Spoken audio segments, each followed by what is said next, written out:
है आपका आज एक नई स्लाइड में ग्रीन हाउस इफेक्ट। पर्यावरण के अध्ययन के तहत आज आप हमारे साथ जो अध्ययन कर रहे हैं ग्रीन हाउस इफेक्ट या हरित गृह प्रभाव, बहुत ही महत्वपूर्ण टॉपिक है ये। ग्रीन हाउस प्रभाव एक प्राकृतिक प्रक्रिया है जिसके द्वारा पृथ्वी के वायुमंडल में कुछ गैसें जैसे कार्बन डाइऑक्साइड, जलवाष्प, सूर्य की गर्मी को रोक लेती हैं, जिससे पृथ्वी का तापमान अपेक्षाकृत गर्म बना रहता है। ये प्रक्रिया पृथ्वी को रहने योग्य बनाती है। ग्रीन हाउस प्रभाव को समझने के लिए यह जानना महत्वपूर्ण है कि सूर्य से आने वाली ऊर्जा पृथ्वी के वायुमंडल से होकर गुजरती है और पृथ्वी की सतह को गर्म करती है। पृथ्वी की सतह फिर इस ऊर्जा को अवरक्त विकिरण के रूप में वापस अंतरिक्ष में भेजती है। ग्रीन हाउस गैसें जो वायुमंडल में मौजूद होती हैं, इस अवरक्त विकिरण को अवशोषित कर लेती हैं और इसे वापस पृथ्वी की सतह पर भेज देती हैं, जिससे पृथ्वी और गर्म हो जाती है और इसी प्रक्रिया से ग्रीन हाउस प्रभाव देखने को मिलता है। ये प्रक्रिया पृथ्वी के तापमान को संतुलित रखने में मदद करती है और इसे बहुत ठंडा होने से रोकती है। हालांकि मानवीय गतिविधियों जैसे जीवाश्म ईंधन का जलना, वनों की कटाई, वायुमंडल में ग्रीन हाउस गैसों की मात्रा बढ़ रही है, जिससे ग्रीन हाउस प्रभाव और मजबूत हो रहा है और पृथ्वी का तापमान बढ़ता जा रहा है, जिसे ग्लोबल वार्मिंग के भी नाम से जाना जाता है। Global warming, globe that means Prithvi, warming that means गर्म होना, पृथ्वी का गर्म होना। देखिए, ग्रीन हाउस प्रभाव जब एक मॉडरेट रूप में होता है, एक सामान्य रूप में होता है, तो ये पृथ्वी के लिए अच्छा है। लेकिन अगर ग्रीन हाउस प्रभाव या ग्रीन हाउस गैसें जब इस इंपैक्ट को बढ़ा देती हैं तो ये पृथ्वी के लिए हानिकारक होने लगता है। तो दोनों चीजें हैं, अगर ये मॉडरेट है तो अच्छा है, अगर ये बढ़ने लगता है तो फिर नुकसानदायक है, क्योंकि इसके बढ़ने से पृथ्वी गर्म होने लगती है और ग्लोबल वार्मिंग जैसे इंपैक्ट देखने को मिलते हैं। ग्लोबल वार्मिंग में मानव गतिविधियों की वजह से अगर हम बात करें तो ग्रीन हाउस गैसों की मात्रा बहुत ज्यादा बढ़ जाती है और इसके बढ़ने की वजह से ग्लोबल वार्मिंग स्टार्ट होती है। ग्लोबल वार्मिंग के इंपैक्ट आपको मालूम ही होंगे कि बहुत ज्यादा इंपैक्ट होने लगते हैं। आजकल देखिए, टेम्परेचर, मौसम में परिवर्तन, समय मतलब कोई टाइम नहीं होगा, असमय परिवर्तन होने लगते हैं। ग्लेशियर, जो बर्फ पृथ्वी में आप देखोगे कि ध्रुवों पर जो बर्फ होती है वो पिघलने लगती है, जिससे कि समुद्र का स्तर बढ़ जाता है, समुद्र का जो लेवल है वो काफी बढ़ जाता है, जिससे सुनामी, बाढ़, भूकंप, तो ये तूफान वगैरह ये सारी चीजें देखने को मिलती है। यानी प्राकृतिक डिसबैलेंस हो जाता है, जो नेचुरल डिसबैलेंस होता है वो देखने को मिलता है। ग्रीन हाउस की अगर हम बात करें तो आप इस चित्र में आप देखिए क्या चीजें मैंने मेंशन किया यहां पे। तो कुछ ग्रीन हाउस गैसेस हैं जैसे कि CO2 carbon dioxide, methane nitrogen oxide, HFC यानी हाइड्रोफ्लोरोकार्बन, CFC यानी क्लोरोफ्लोरोकार्बन, PFC यानी परफ्लोरोकार्बन, SD6 यानी सल्फर हेक्साफ्लोराइड। तो ये कुछ गैसेस हैं जो ग्रीन हाउस गैसेस कही जाती हैं मुख्य रूप से अगर हम बात करें।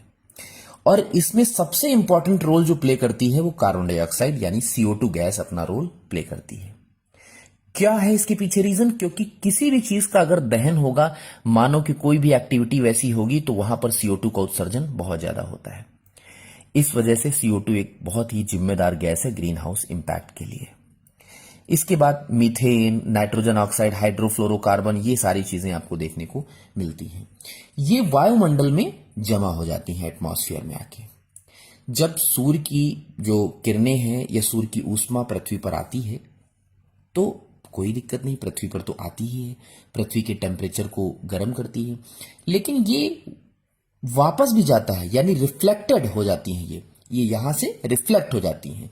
लेकिन होता क्या है कि जब रिफ्लेक्ट होती हैं तो ये बाहर नहीं जा पाती हैं। ये गैसेस क्या करती हैं, जितनी ये गैसेस आप देख रहे हो, ये इनको यहीं पर जकड़ देती हैं, यहीं पर रोक देती हैं एटमॉस्फेयर के बीच में ही।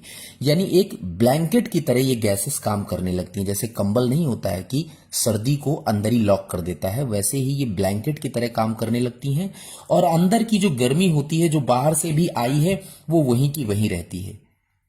तो इस एटमॉस्फेयर को क्रॉस करके वो ऊपर नहीं जा पाती है, जिसकी वजह से यहां पर बहुत ज्यादा गर्मी हो जाती है। तो इसी से गर्मी होने की वजह से पृथ्वी का गर्म होना यानी ग्लोबल वार्मिंग, तो इसका जो इंपैक्ट होता है वो ग्लोबल वार्मिंग होता है।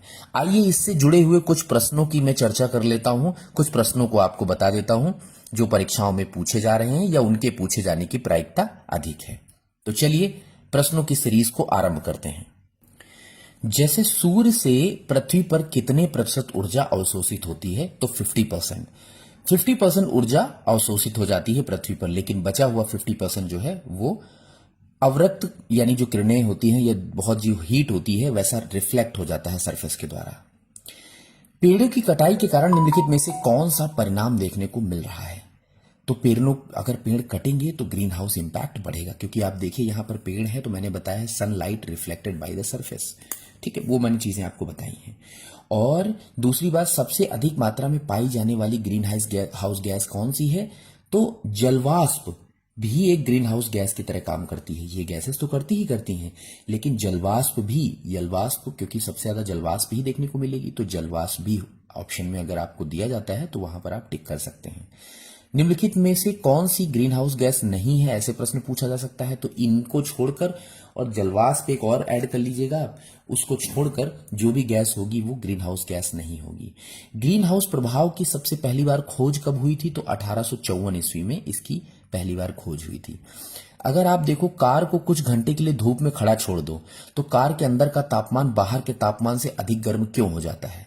और उसके पीछे रीजन यही है, ठीक है, उसके पीछे रीजन यही है कि ग्रीन हाउस प्रभाव के कारण, जब ग्रीन हाउस प्रभाव जब देखने को मिलता है तो क्योंकि जो कार के अंदर का जो टेम्परेचर है वो बढ़ इसलिए जाएगा कि वहां पर रिफ्लेक्शन नहीं हो रहा है, अंदर की जो ऊष्मा है वो बाहर जा नहीं पा रही है, इसी वजह से।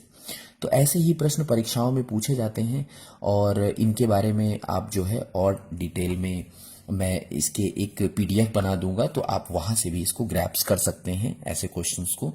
तो इनको थोड़ा सा आप पढ़ लीजिएगा अच्छे से। आशा करता हूँ इस स्लाइड में आपको काफ़ी नॉलेज मिली होगी और अगले वीडियो में मिलते हैं कल। थैंक यू सो मच दोस्तों।